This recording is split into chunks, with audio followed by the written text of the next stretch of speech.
For one, I'm glad you're here. Thank you very much for joining me. Thank you very much for those of you that have bought me a cup of coffee or several cups. God bless you. I might need it on March 29th because there's going to be a partial solar eclipse that will be seen from North America, Europe, Russia, and parts of Africa. The idea of a partial solar eclipse being a bad omen largely depends on your culture, historical, or personal beliefs, rather than any scientific basis. Throughout history, eclipses, whether solar or lunar, have been interpreted in various ways. Some ancient cultures, like the Babylonians or certain Native American tribes, saw them as a sign of impending doom or divine displeasure. Others, like the ancient Greeks, sometimes linked them to significant events, though not always negative ones. In certain Native American tribes, like the Navajo, solar eclipses, partial or total, were moments of reverence rather than outright fear. The sun's partial disappearance might signal a need for quiet reflection or a pause in daily life. Though it wasn't necessarily a bad omen, the incomplete nature of a partial eclipse could suggest an unfinished story or a warning that's not fully realized, more of a nudge than a shout. Many of those that may have eyes to see and ears to hear.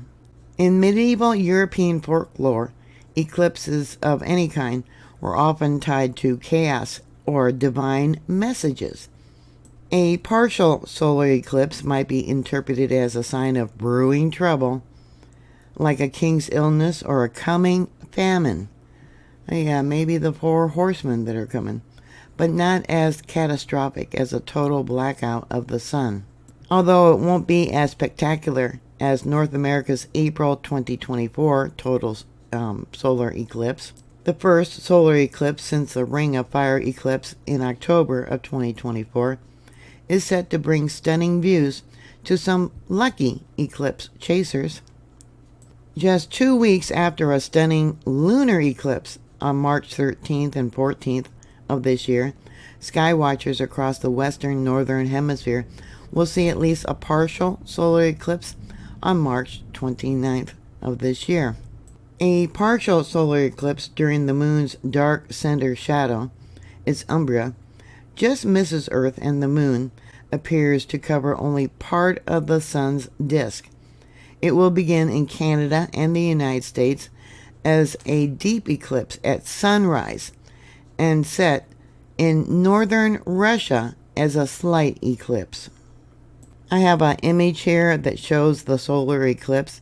Now, if you look at it, it is confusing, but if you look at it, there is a rounded point that moves across the earth, and that is supposed to be the sun's shadow.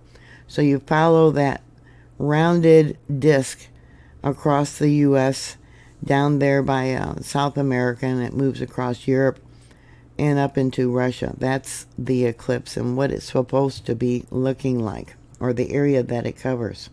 Rare views of a deep eclipse sunrise will be the most easily visible along the Atlantic coast in northeastern U.S. states, particularly in Maine, New Hampshire, and Massachusetts, and New Brunswick and Quebec, Canada. After the moon's penumbral shadow first contacts Earth at 8:50 and 43 seconds GMT time in the Atlantic Ocean, north of Brazil, it will sweep northward through the New England states and the Canadian Maritimes, across Quebec and Nunavut, and then over the pole and southward through northern Russia until it lifts off Earth north of Krasnoyarsk at 12:43 and 45 seconds GMT time. The instant of greatest eclipse, with the moon blocking 94% of the sun's diameter, will occur in the northeastern coast of Hudson Bay, Canada, just after sunrise at 6:47 a.m. East Coast time, or 10:47 and 27 seconds GMT time. It's also going to be a new moon, and it will also generate tides worldwide. Yeah, along with that, the possibility of earthquakes. From some locations in Maine and New Brunswick and Quebec, devil's horns will be seen on the horizon as a horizontal smiley face shape appears, its cusp appearing separately to create a rare sight. Cities including New York will have 21%, Boston 43% will see the event, with more of a sun blockage by the moon from locations farther northeast. The Nunavut region of Quebec, Canada will see a maximum of 94% eclipse at sunrise. In Europe, the eclipse will be seen in mid-morning, with London seeing 30%, Paris 23%, and Berlin 15%.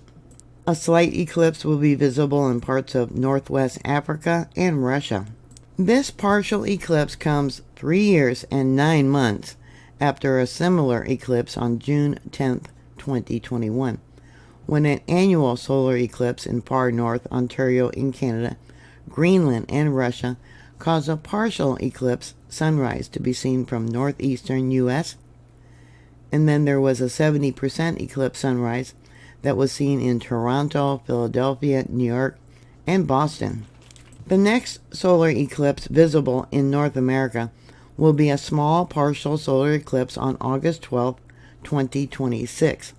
A total solar eclipse for eclipse chasers in Greenland, Iceland, and Spain. There won't be another total solar eclipse that will be seen across 13 U.S. states until 2045. Before that, total solar eclipses will be seen from the U.S.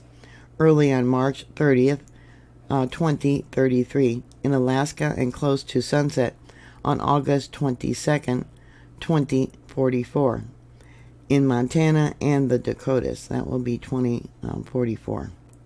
So do you believe in signs? Yeah, signs in heaven and signs on earth. What do you think? Put your comments down below. Thank you very much for watching. Please like, share, and subscribe. And I'll talk to you later. God bless y'all. Bye.